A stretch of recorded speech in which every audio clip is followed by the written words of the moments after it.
وہ انگارے ظاہر ہو جائیں گے قیامت کے اندر، وہ جلائیں گے اس وقت، لیکن انگارے بھر اس وقت رہے ہو۔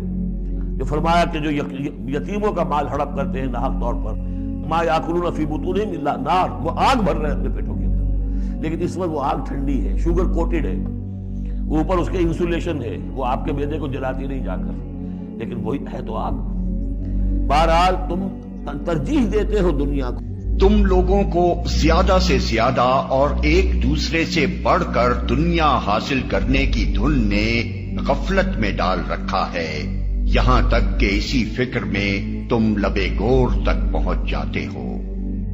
تکاثر کثرت سے ہے اور اس کے 3 معنی ہیں۔ ایک یہ کہ آدمی زیادہ سے زیادہ کثرت حاصل کرنے کی کوشش کرے، دوسرے یہ کہ لوگ کثرت کے حصول میں ایک دوسرے سے بڑھ جانے کی کوشش کریں، تیسرے یہ کہ لوگ ایک دوسرے کے مقابلے میں اس بات پر فخر جتائیں کہ انہیں دوسروں سے زیادہ کثرت حاصل ہے۔ بس الہاکم التکاثر کے معنی ہوئے تکاثر نے تمہیں اپنے اندر ایسا مشغول کر لیا ہے کہ اس کی دھن نے تمہیں اس سے اہم تر چیزوں سے غافل کر دیا ہے۔ اس فقرے میں یہ تصریح نہیں کی گئی ہے کہ تکاثر میں کس چیز کی کثرت اور الہاکم میں کس چیز سے غافل ہو جانا مراد ہے، اور الہاکم یعنی تم کو غافل کر دیا ہے کہ مخاطب کون لوگ ہیں۔ اس عدم تصریح کی وجہ سے ان الفاظ کا اطلاق اپنے وسیع ترین مفہوم پر ہو جاتا ہے۔ تکاثر کے معنی محدود نہیں رہتے، بلکہ دنیا کے تمام فوائد و منافع، سامان عیش، اسباب لذت اور وسائل قوت و اقتدار کو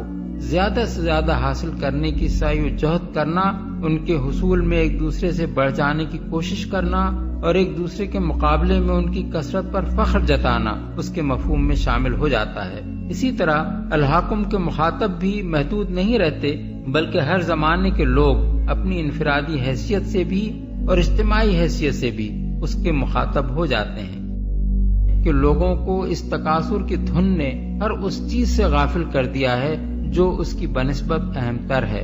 وہ خدا سے غافل ہو گئے ہیں، عاقبت سے غافل ہو گئے ہیں، اخلاقی حدود اور اخلاقی ذمہ داریوں سے غافل ہو گئے ہیں، حقداروں کے حقوق اور ان کی ادائیگی کے معاملے میں اپنے فرائض سے غافل ہو گئے ہیں۔ انہیں معیار زندگی بلند کرنے کی فکر ہے، اس بات کی کوئی فکر نہیں کہ معیار آدمیت کس قدر گر رہا ہے۔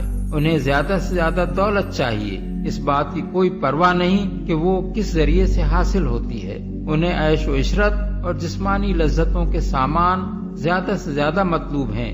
اس ہوس رانی میں غرق ہو کر وہ اس بات سے بالکل غافل ہو گئے ہیں کہ اس روش کا انجام کیا ہے۔ انہیں زیادہ سے زیادہ طاقت، زیادہ سے زیادہ فوجیں، زیادہ سے زیادہ ہتھیار فراہم کرنے کی فکر ہے، اور اس معاملے میں ان کے درمیان ایک دوسرے سے آگے نکل جانے کی دوڑ جاری ہے۔ اس بات کی فکر انہیں نہیں ہے کہ یہ سب کچھ خدا کی زمین کو ظلم سے بھر دینے اور انسانیت کو تباہ و برباد کر دینے کا سر و سامان ہے۔ ہرگز نہیں، عنقریب تم کو معلوم ہو جائے گا۔ پھر سن لو، ہرگز نہیں، عنقریب تم کو معلوم ہو جائے گا۔